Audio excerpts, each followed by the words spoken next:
இப்பங்கண்ணா முடியும்னு நினைச்சுங்காட்டித்தானுங்க வெள்ளைக்காரன் நிலால போய் காலை வச்சுட்டானுங்க. முடியாதுன்னு நினைச்சனால்தான் நாம நிலா சோறு விட்டுக்கிட்டே இருக்கிறோங்க. சரி, இவ்வளவு விவரமா பேசுற. நாய் கரண்ட மாதிரி பனியன் போட்டிருக்க. நாய் தானே கறந்துச்சு. எப்போ? காலையில ஒருத்தர் தேங்காய் உடைச்சாருங்க. சரி, அத பொறுக்கறதுல எனக்கு நாய்க்கு சரியானு போட்டீங்க. நாய் ஜெயிச்சிருச்சாக்க?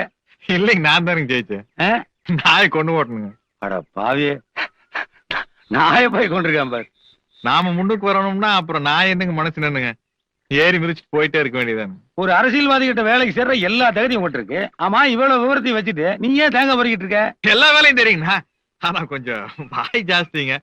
அதனால எங்க வேலைக்கு போனாலும் ஒரு 4 நாள் நம்மள துரத்தி விட்டுருவாங்க. எங்கிட்ட வேலைக்கு வந்துடுறியா?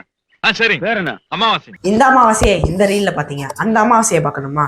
ஏப்ரல் 10ஆம் தேதி தியேட்டர்ல ரீ ரிலீஸ் ஆகுது. தியேட்டர் வாங்க, எல்லாரும் பார்க்கலாம். உங்களை தியேட்டர்ல சந்திப்போம்.